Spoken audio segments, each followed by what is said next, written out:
Welcome, you guys. We're going to start lesson 3.3 in metabolism, which is called cellular respiration, growth, and repair. Now, in this lesson, we are going to be doing parts 1 through 4. So, in your warm up, you are going to launch the sim to see what happens to the amino acid molecules inside of a healthy body. So, you're going to select that healthy body again. You're going to feed it 3 sandwiches. We're going to see what happens with those 3 sandwiches. Zoom in to be able to see what is happening inside the cell by pressing that yellow box and then pressing that magnifying glass to closely observe it. All right, so I hopped in the sim just to quickly show you this. We're going to hit a healthy body. Yes, observe, feed the body 3 sandwiches, and then zoom in to see what is happening in the cell by pressing that yellow box and then pressing the magnifying glass.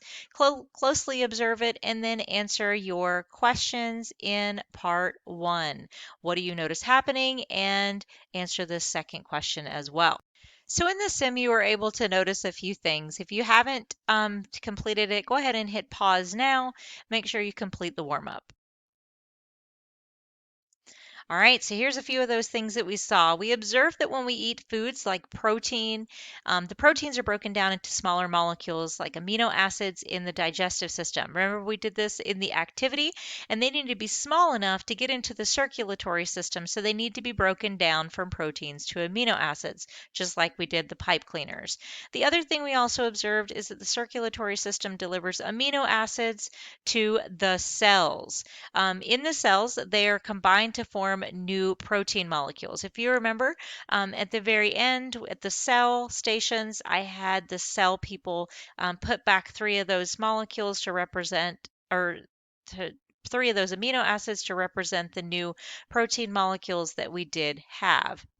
So those proteins we eat give our cells the parts that they need to make new proteins that meet the specific needs of what our body is needing. Today, we're going to learn how these proteins are formed and what our bodies use them for.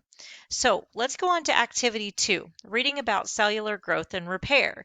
So next, you're going to read and annotate an article and learn how the cells in the body use protein produced in the cells. And as you read, keep in mind these questions. So if we look at these questions, what surprised you about this article? How are amino acid molecules used in cellular growth and repair? And how are glucose and oxygen molecules used in cellular growth and repair? If you notice, I hop back into lesson 2 or part 2 of this lesson in Amplify. The questions are right above. As you read this article, make sure that you're focusing on finding the answers for those questions. Make sure you annotate them. And remember, you can play the audio for this right above. So go ahead and pause the video here and do that now. So now that you've finished reading the article, talk with your group. What surprised you about this article? How are amino acid molecules used in cellular growth and repair? How are those molecules of glucose and oxygen used in cellular growth and repair too? And make sure you are, because these questions, make sure you're discussing those questions with your partner. Pause here so you guys can discuss these questions.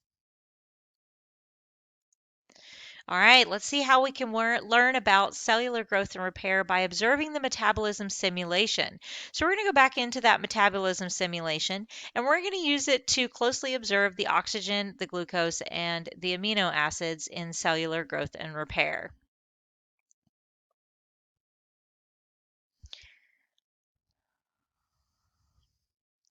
So you're going to select Observe and feed the body 3 fish. So give it 3 fish. This is high in protein. So let's see what happened to the protein molecules when they get into the body. So keep an eye on those protein molecules here. So make sure you're watching this in your sim. Now, if you notice in your digestive system, the protein molecules are starting to break down before they get into the circulatory system. So you should be noticing that. Now let's follow those amino acid molecules down here into the cells. We know that amino acids are used to make proteins in the cell, but they're not forming proteins yet. Notice that once the cell has oxygen and glucose, cellular respiration can happen. Cellular respiration gives us necessary energy for amino acids to be formed into proteins. This shows that energy from cellular respiration is needed to build proteins from amino acids. So after you click this button and launch the sim, you're going to want to show how energy is released to make growth and repair in a healthy functioning body. So you're going to want to pull these things over and make sure you hit hand in when you're done. It will show up right down here at the bottom if you refresh your page. Because you're going to want to make sure you add those molecules and use the arrows to show the energy symbol and represent changes that are resulting in an energy release. So you're going to pull these over, and let's say you say one of the molecules comes together and makes something else, or maybe you're going to show me these things that will come together to make energy happen in the mitochondria, because that is your focus, is to use those arrows and energy symbols to represent that release in energy. So pause the video here so you can go ahead and do part 3 if you haven't done it, or part 2 if you haven't done it.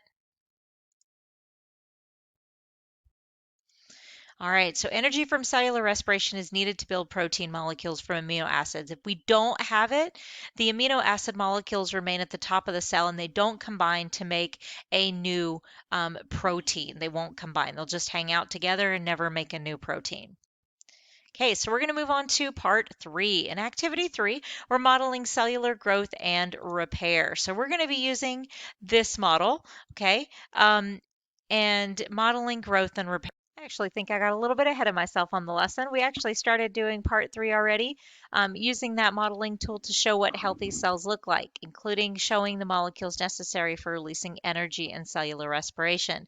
So we already discussed this, that our goal is to release to show how energy is released to make growth and repair in a healthy functioning cell happen. So you should also make annotations on your picture once you get your screenshot uploaded. If you have not done that, go ahead and pause the video now.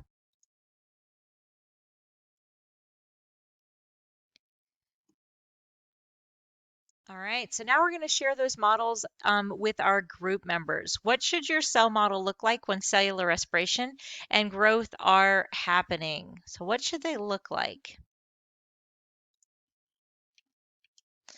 So if you thought about this a little bit, you should say something about how oxygen and glucose react and produce energy, water, and carbon dioxide. The model should show that the energy that's produced, amino acids will combine in the cells and form that new protein and help with growth and repair. And at this point, we should have already annotated the model to include details, but you can also add vocabulary and what is happening in the body that is healthy. So we know diabetes is a medical condition that results in significantly lower numbers of glucose molecules being delivered to the cells in the body.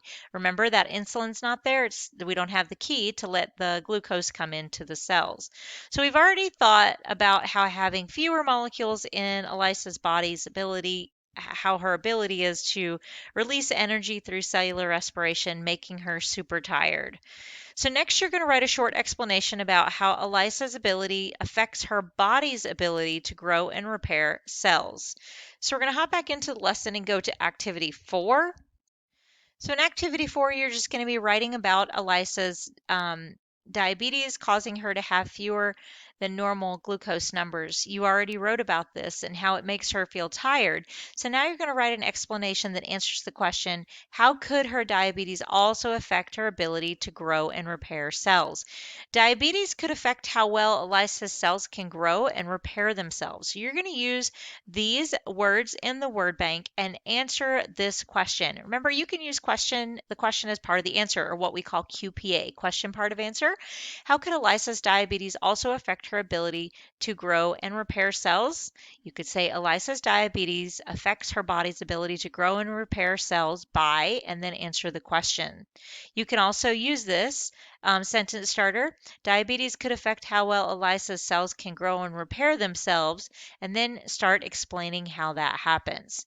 Okay, the last part I'm going to go into is the homework. And in the homework, all you're going to do is read this article and answer these 2 questions on the side. Remember, that's a should do. So if you need some more time to finish the other lesson for today or do your mastery check, please make sure you do that and check Canvas to see what other lessons you need to work on today.